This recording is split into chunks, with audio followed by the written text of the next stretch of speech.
Bienvenue sur Apprendre ou pas, le podcast décousu de fil blanc qui parle des apprentissages de la vie.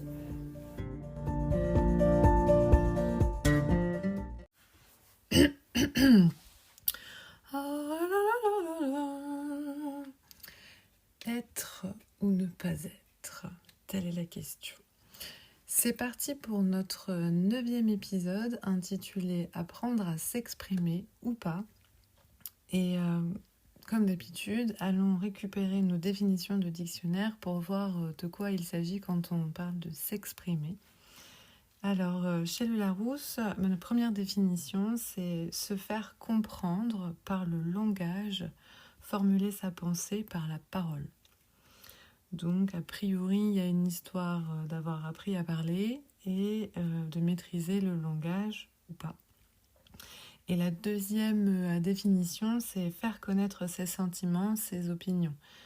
Donc, a priori, on peut se faire comprendre en formulant sa pensée, donc sur tous les sujets, on imagine, et ses opinions et ses sentiments. Si on va voir du côté du Robert, on a manifesté sa pensée, ses sentiments, et là, en précision, c'est noté par le langage, les gestes, l'art. Je trouve que c'est un petit peu plus complet puisque on n'a pas que cette notion donc de formuler par la parole, mais également d'une vision un peu plus globale des choses. Et alors je sais que certains d'entre vous n'aiment pas ce mot, mais aujourd'hui j'ai pas d'autres mots à proposer en échange, donc je vais parler de l'inclusion. Et quand on dit par le geste, par l'art, alors du coup on inclut de fait d'autres formes d'expression que simplement la parole, que tout le monde ne possède pas. Et pourtant, a priori, s'exprime avec les autres ou dans le monde. Et la deuxième définition, c'est se manifester librement. Et je trouve ça intéressant, cette notion de librement. Quand est-on vraiment libre de s'exprimer ? Est-ce qu'on en a conscience ? Pour agir selon ses tendances profondes. Et alors là, ces tendances profondes, ça me ramène immédiatement à toutes ces notions d'inconscient. Est-ce que je m'exprime donc en me manifestant librement et consciemment, ou par mes tendances profondes, des choses que je maîtrise ou que je ne maîtrise pas. Et si on se pose la question de manifester, il y a cette impression un petit peu, moi, que j'ai dans ce mot, c'est un côté magique, et je ne sais pas si vous avez déjà entendu parler de cette notion que les paroles sont de la magie, que prononcer un mot, en fait, ça a une certaine résonance, ça a une certaine énergie, chaque mot a une certaine énergie. Et donc, quelque part, on est tous sorciers, sorcières quand on parle, puisqu'on a le pouvoir des mots à disposition. Donc, s'exprimer, se faire comprendre. Est-ce que vous avez déjà entendu parler, par exemple, de cette notion de la tour de Babel, où à cette époque, si on doit situer un espace-temps, tout le monde se comprenait, tout le monde avait le même langage, et puis par le sort de la vie, alors on a divisé les hommes et chacun a eu un langage différent et a dû apprendre à se faire comprendre de l'autre, bien qu'ils aient un langage différent. Et ça, c'est assez rigolo comme notion, puisque est-ce que parce qu'on a le même langage, ou par exemple la même langue maternelle, on a cette facilité à se faire comprendre ? Pas sûr. Et à qui on s'exprime ? À quoi on s'exprime ? Est-ce que vous êtes déjà posé la question, à quoi ça sert de s'exprimer ? Est-ce que je m'exprime pour être en lien avec l'autre ou pas, justement ? Est-ce que je m'exprime pour justement me faire comprendre Et il y a aussi cette blague entre ce que je pense dire, ce que je crois dire, ce que je dis vraiment, ce que l'autre entend de ce que j'ai dit et qu'il comprend de ce que j'ai dit. Il y a 10 000 opportunités de ne pas se comprendre. Donc, est-ce que j'ai à un moment besoin de faire passer une information précise et est-ce que j'ai besoin de la parole pour faire passer cette intention, cette demande précise, cette information ou pas. Et sur le acquis, alors bien souvent si on parle de s'exprimer, la première image qui nous vient c'est parler avec une personne ou se présenter en public, des choses un petit peu conventionnelles, si je peux dire comme ça. Mais je ne sais pas si vous faites partie de cela. Chez moi, on parle aux animaux comme si c'était des êtres humains. Et moi, j'ai cette croyance certaine, et je pense pas la remettre en question un jour, mais sait-on jamais, que mes chats me comprennent, par exemple, que les animaux en général me comprennent quand je parle. Est-ce que ça tient à mes paroles prononcées ou est-ce que ça tient à l'énergie que je porte quand je les prononce? Ça, je ne saurais pas le définir, mais ça ne m'empêche pas de parler et j'aurais tendance à élargir à tous les êtres vivants, voire immatériels, puisque je parle à mes plantes, je parle aux arbres de mon jardin et mon aspirateur a un prénom. Donc, techniquement, alors peut-être je suis folle, finalement, en fait, s'exprimer, est-ce que ça nécessite d'avoir une écoute en face? Est-ce que ça nécessite que notre interlocuteur possède la parole? Je vous laisse répondre à la question avec ce que ça vous évoque et ce que ça vous inspire. Je voudrais vous parler par rapport à la notion du Larousse sur le langage, du coup de repartir toujours de quand on était bébé, une fois qu'on est né, qu'est-ce qui s'est passé? En fait, les bébés, ils ont tout un langage non verbal et les êtres humains en général ont tout un langage non verbal qu'ils parlent pour eux. En fonction de comment je positionne mes bras, alors peut-être que certains d'entre vous connaissent la PNL. Nous, en Brain Gym, on est très observateurs de tous ces mouvements du corps qui parlent pour nous mettre en sécurité, pour nous mettre dans une posture d'ouverture, etc. Et les bébés possèdent ça, c'est-à-dire qu'au-delà du cri, pour vraiment se faire entendre, le bébé manifeste tout un tas de signaux avant le cri. Et s'il crie, c'est parce qu'on n'a pas observé suffisamment tous les signaux qu'il nous envoyaient dans cette forme non verbale avant d'arriver à ça. À un moment, quand je me mets en lien avec l'autre, finalement, est-ce que j'ai besoin de la parole? Pas sûr non plus. Et par rapport au bébé, donc je voudrais vous parler de ça, là, ce langage non verbal qui nécessite d'être attentif, qui nécessite d'être en relation à l'autre, d'être dans ce regard porté à l'autre. Et je me pose la question, admettons, je suis un parent malvoyant, et ben en fait tous mes autres sens vont prendre le relais pour être à cette écoute, à ce langage subtil qui est proposé par le nourrisson. Et je vous ai déjà parlé dans les épisodes précédents de la communication connectée, qui est une communication avec le nourrisson qui se fait en profondeur, où on va aller avoir des conversations qui sont vraiment très intenses avec les nourrissons, et qui est portée de tous, encore une fois, qui nécessite simplement d'avoir un intérêt à développer cette communication, en passant par du non-verbal. Alors, du non-verbal, le parent verbalisera dans sa communication avec le bébé. Le parent ou l'accompagnant, vous pouvez aller voir des personnes qui sont formées dans la parole des bébés. Et une autre chose dont j'aimerais vous parler, c'est la LSF, donc la langue des signes française.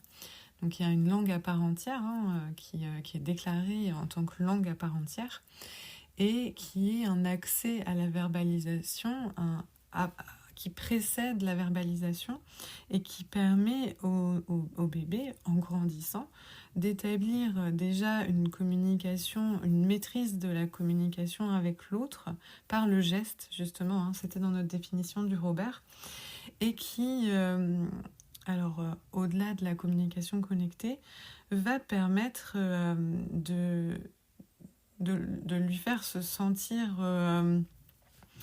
en lien avec son environnement et parfois aider à la frustration de ne pas être compris. Parce que le cri, il vient quand je suis frustrée de ne pas être compris. J'envoie tout un tas de signaux et on ne me comprend pas. Et je ne blâme pas les parents, hein. C'est extrêmement difficile quand on arrive, quand on est nouveau parent, à détecter, à percevoir, à comprendre tous les signaux qui sont envoyés par le bébé. Ça demande une grande attention et ça demande aussi beaucoup d'énergie, hein, d'accompagner un bébé qui grandit, d'accompagner des enfants. Et donc, on revient à cette écoute intérieure. Est-ce que je suis suffisamment dans mon écoute de moi, de prendre des temps de repos, de prendre des temps où je vais me sentir bien avec moi-même pour pouvoir être dans ce lien avec mon nourrisson ou avec mon enfant. Et donc, cette tradition gestuelle du mouvement, quelque part, elle a toujours existé et elle redevient à la mode, j'ai l'impression, en ce moment. Et je trouve que c'est une excellente nouvelle, puisque la LSF, c'est vraiment une pratique qui est fantastique et je vous invite à aller la découvrir. Alors, autour de chez nous, il y a des gens super chouettes qui proposent ce genre d'ateliers, de formation. Je suis sûre qu'autour de chez vous, si vous êtes un peu plus loin, il y a de l'offre aussi qui existe. Cette tradition gestuelle a aussi une fonction de vecteur d'un bon développement cognitif et parce que justement elle va venir solliciter cet esprit absorbant dont je vous ai déjà parlé, c'est-à-dire que je capte tout ce qui existe au niveau sensoriel, extrasensoriel dans mon environnement pour pouvoir constituer mon fonctionnement. En fait, elle va aider justement à ce développement-là des synapses dans le cerveau et au bon développement de mon schéma psychomoteur également.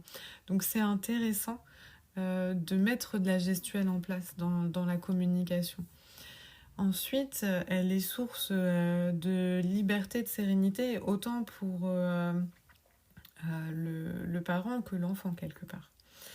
Elle va permettre de développer un environnement propice et elle va aussi induire cet intérêt pour le parent de parler normalement à son bébé et de ne pas verbaliser. Vous savez, maintenant on dit les gaga, gna gna gna, où on parle un petit peu d'une façon dite bébé.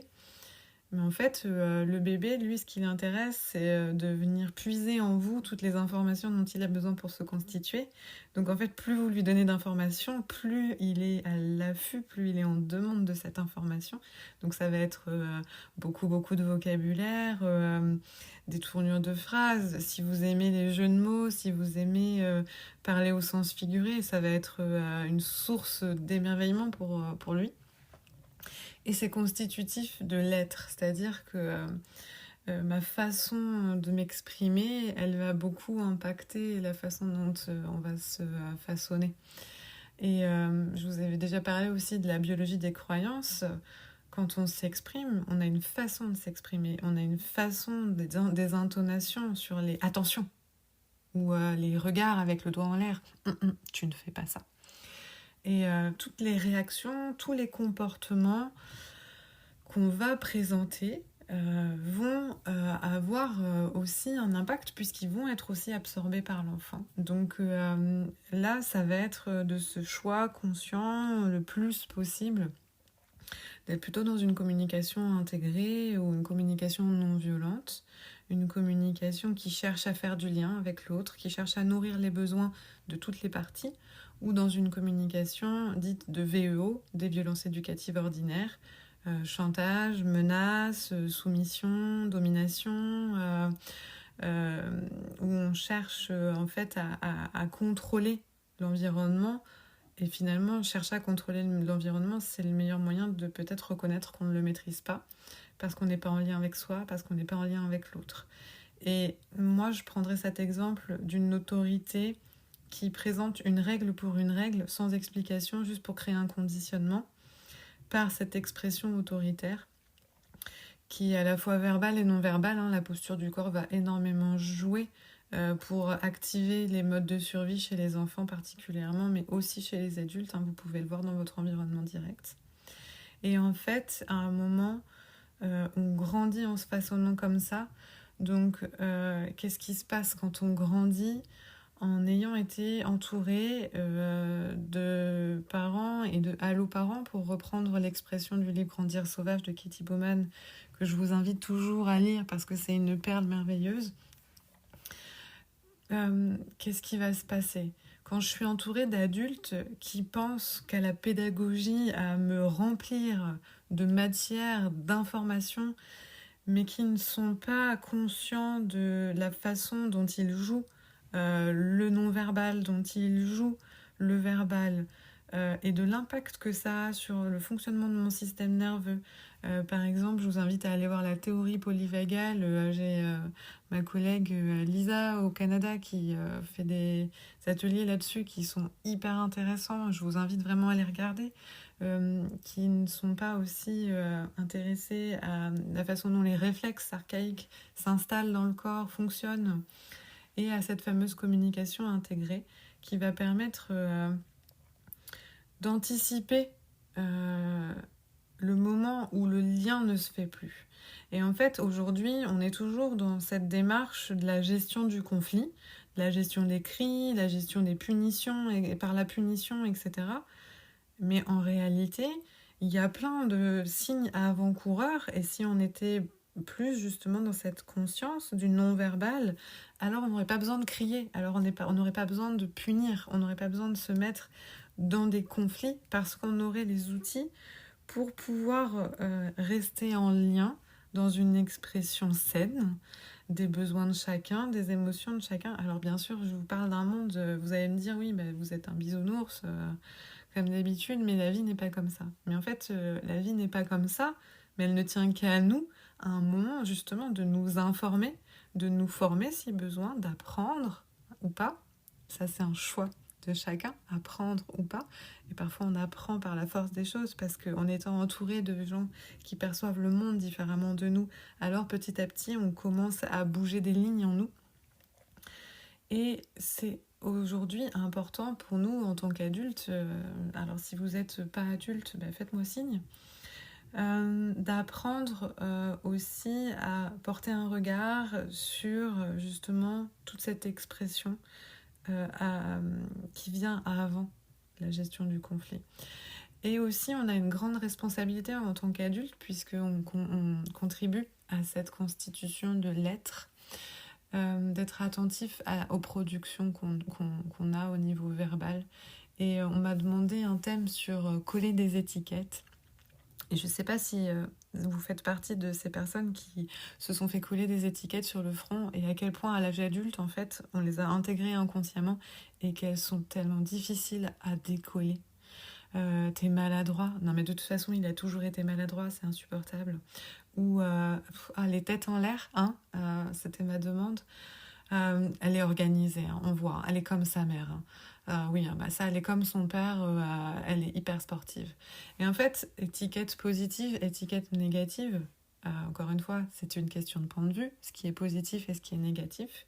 Et en fait, en identifiant comme ça, et encore une fois, on se cantonne à n'être qu'une seule chose, qu'une expression. Et l'expression, elle est plus globale, encore une fois, que simplement la parole.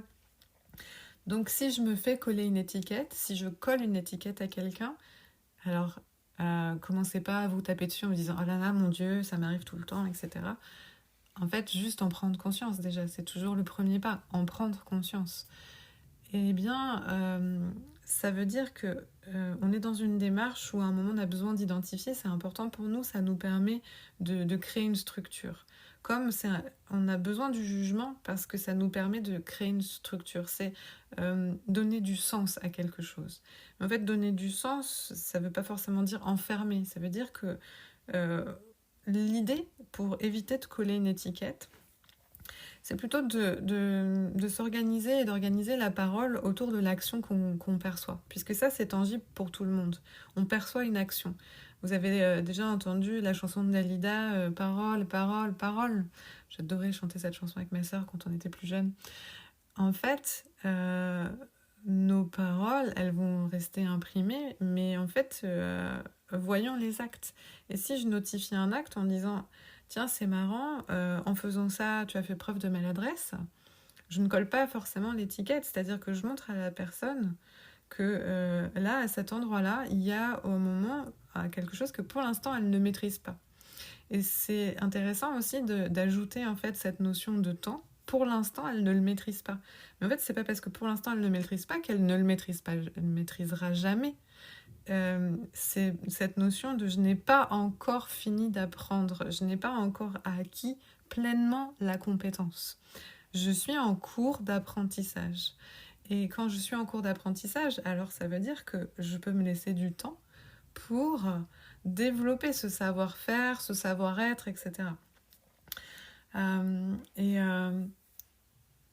façon dont on va exprimer nos mises en garde, qu'elles partent d'un besoin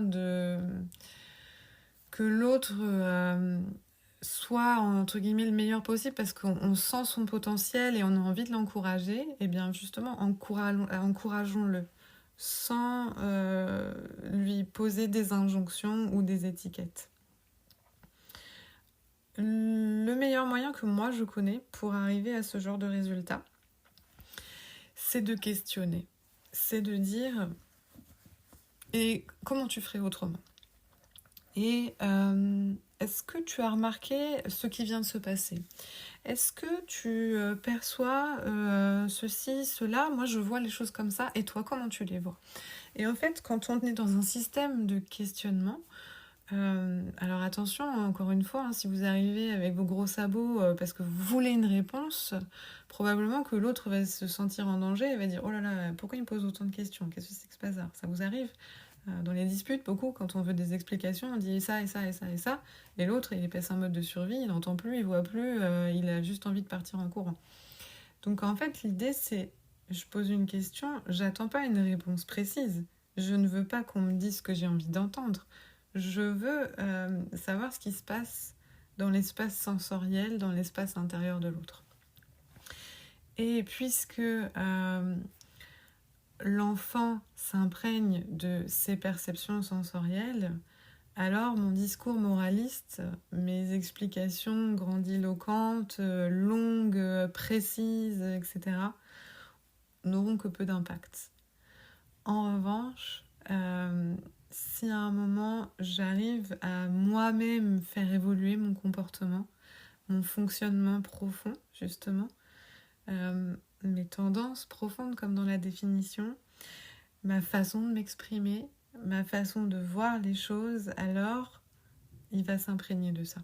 Il va s'imprégner de mon changement, de la façon, il va se dire c'est bien, tout le champ des possibles est à disposition. J'ai plein d'expressions de moi-même différentes, je l'ai vu passer par tout un tas de nuances, tout un tas de couleurs, tout un tas d'expressions.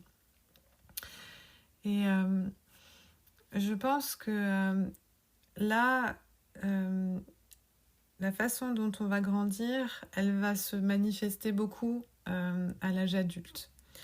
Combien de casseroles on s'est pris quand on était enfant ? Combien de situations aujourd'hui on vit où on reste incapable de nous exprimer ? Dans notre couple, par exemple, pour exprimer nos besoins, parce qu'on a tellement peur d'être rejeté. Dans nos amitiés, parce qu'on a peur de blesser. Auprès de notre patron, parce qu'on a peur de se faire virer. Ou par exemple, prendre la parole en public. Alors ça peut être à une assemblée générale d'association, ou si vous avez envie de faire une conférence sur votre savoir-faire et que vous restez figé. Et là, je vous parlerai des réflexes archaïques, encore une fois. Les plus connus sur ce thème-là, c'est le réflexe de paralysie par la peur ou le réflexe de Moro, où en fait, pouf, il n'y a plus personne. Je n'accède plus du tout à mes ressources. Je suis terrorisée. Mon corps réagit et me dit, on va mourir.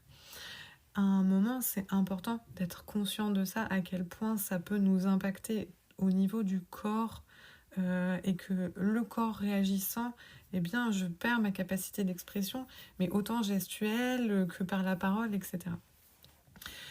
Alors, pour voir le bon côté de cette pièce-là, de ces traumas, ce qui m'intéresse, c'est l'expression qui va être rendue possible et qui va peut-être faire du sens pour le collectif de justement tous ces traumas. Nos traumas, ils vont impliquer parfois de la création, justement, d'une expression particulière. Et je voudrais vous parler d'un sujet qui me fait froid dans le dos depuis longtemps, et c'est les victimes de viol, les victimes de violences en tout genre, d'inceste, etc., qui vivent des amnésies traumatiques et qui, en fait, sont privés de l'expression d'eux-mêmes pendant des semaines, des mois, des années pour certains, et qui à un moment se réveillent et prennent ça de plein fouet. Et en fait, d'une expression perdue, ils passent à une expression retrouvée où on a vu là ces dernières années la libération de la parole. Et en fait, je trouve que ça, c'est un sujet sur lequel aujourd'hui on porte de plus en plus d'attention. Et ça me paraît vraiment important de le notifier à un moment, qu'on puisse se sentir en sécurité pour pouvoir exprimer ça. Pour pouvoir dire j'ai été victime de ça, et ma parole est à entendre, pas pour qu'on m'encense en tant que victime, mais parce que c'est important que le collectif puisse prendre conscience que ça a existé et que c'est une responsabilité individuelle, mais aussi de chacun de faire bouger les lignes dans notre société pour justement venir à plus d'écoute les uns des autres, à plus de bienveillance, à une expression, qu'elle soit verbale ou non verbale, de l'amour qu'on porte plutôt que des jugements qu'on porte, du regard porté sur tous ces signes non verbaux, du moment où on est jusqu'à ce qu'on devienne grand, et encore quand on grandit, et qu'on soit vraiment attentifs les uns aux autres par rapport à ça. Ça me semble essentiel aujourd'hui. Et ça pourrait libérer aussi toutes les peurs qui bloquent l'expression, toutes ces peurs par anticipation, des difficultés, des conflits qui sont potentiels, des moments très désagréables où on se sent tellement en danger, où on manque tellement de ressources, où on se dévalorise parce qu'on ne se sent pas à la hauteur, et qu'on finit par abandonner l'expression de soi dans tous les domaines, qu'elle soit par la parole ou qu'elle soit justement par les gestes, par l'art, etc. Et justement, revenons à cette notion de s'exprimer, mais pas seulement par la parole. Toutes ces façons de fonctionner qu'on aura captées dans nos vies, toutes ces expériences qu'on aura choisi de faire ou qu'on aura vécues comme subies, elles nous mènent justement à la découverte des potentiels d'expression qu'on porte en nous. Et il y en a des milliers et des milliers, et elles vont passer par notre corps, qui va justement se nourrir de notre mental, de notre émotionnel, etc. Et je voudrais parler de la musique, par exemple, où aujourd'hui, on en a énormément des artistes, en fait, qui puisent dans leurs expériences pour créer leur musique, qui transmettent par l'énergie de la vibration, par la sonorité, le message qu'ils portent en eux. Et, ou qu'ils captent. Si on prend par exemple Victor Hugo, il était connecté directement avec le grand tout, Dieu, appelez-le comme vous voulez, comme toujours. Je voudrais vous parler du chant également et je vous invite si vous avez envie de découvrir cette part de vous, que vous dites non mais moi je sais pas chanter, le stage de ma collègue Elisabeth Duchesne qui s'appelle Brain Gym et Voix et qui est une vraie pépite de découverte de tout cet organe qui vit en nous et que finalement on connaît très très peu. Et le fonctionnement du corps, justement pour s'exprimer, mais par le chant, mais vraiment par la voix, d'un moment comprendre comment elle fonctionne, cette voix que je porte. Un podcast, par exemple, où vous allez pouvoir vous mettre à raconter votre vie, parler d'un sujet d'expertise ou pas, vouloir par ce biais-là être en lien, transmettre des choses, pouvoir créer du dialogue. Encore une fois, on en revient à cette notion de pourquoi je le fais, mais du lien peut-être, juste du lien. Il va y avoir l'écriture. Et je vous invite à aller voir le livre de Louison Nilman, Ce trésor qui est en toi, et ma première vraie patronne, Héloïse Desmontiers, qui a écrit le livre Peau à peau, qui est une merveille et qui fait vraiment chaud au cœur quand on est parent. Je l'ai lu en étant parent, donc je ne sais pas ce que ça m'aurait fait si j'avais pas eu un enfant. Et je voudrais vous parler des arts du spectacle aussi, où justement on va être vraiment dans cette expression du corps pleinement, dans l'amplitude, que ce soit par la danse, que ce soit par le cinéma, par le théâtre, la poésie, peu importe, qu'à un moment, vous voyez, toute l'expression qui passe, elle n'est pas que par la parole. Si vous avez vu des films de Chaplin, eh ben, vous voyez à quel point le non-verbal, il est autant porteur. Et voilà pourquoi la parole, elle est si importante. Voilà pourquoi la parole, elle est si magique. Ne gaspillons pas nos mots, puisqu'on peut dire tant de choses. Et à un moment, soyons conscients des mots qu'on pose. Les arts plastiques également. Je connais énormément d'artistes qui aujourd'hui font de la sculpture, font du modelage, de la peinture, du dessin, des aquarelles, etc., etc., etc. Et à quel point, juste par le visuel, par l'expression du geste, encore une fois, posé sur un support, on va transmettre tant d'informations, et autant une information visuelle qu'énergétique. Encore une fois, vous n'êtes pas forcément touché directement par le visuel que par le champ d'énergie, l'émotion dans laquelle ça vous transporte, de constater que cette création d'un autre, elle vient résonner avec ce qui vit en vous. Et il y a, encore une fois, après tout l'art du mouvement, que ce soit au niveau, j'aime pas ce terme sportif, mais les arts martiaux, le animal flow, je ne sais pas si vous connaissez, ou les marches animales, les mouvements naturels du corps, où on va être, par exemple, dans les pendiculations ou des choses comme ça. En fait, encore une fois, on en revient à cette expression singulière, mais qui fera du sens pour moi autant que pour l'autre.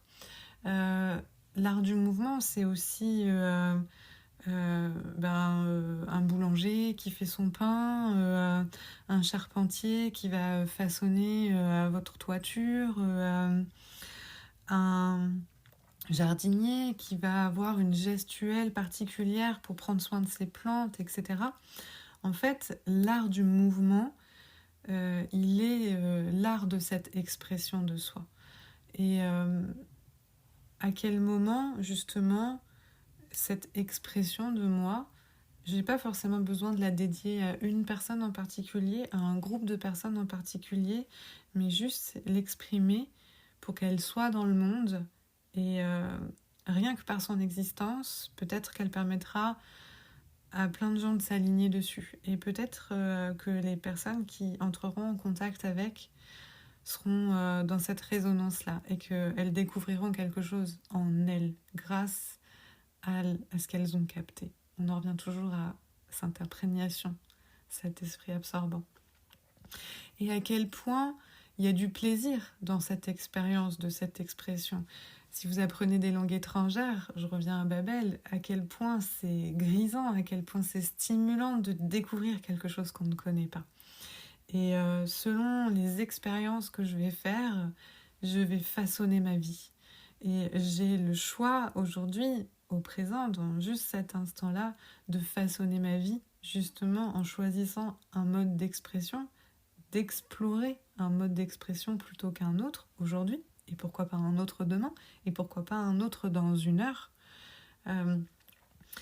Et je pense que ce choix d'explorer tous les modes d'expression à notre disposition, eh bien, il nous permettra de se soutenir nous-mêmes et de soutenir les autres à être dans l'expression unique de qui il est, dans sa singularité, pour continuer d'apprendre et peut-être d'accéder à un sentiment de liberté. Merci pour votre écoute, j'espère que vous vous posez plein de questions et que vous avez trouvé vos propres réponses. N'hésitez pas à envoyer des suggestions de thèmes ou des commentaires et à bientôt pour un prochain épisode ou pas.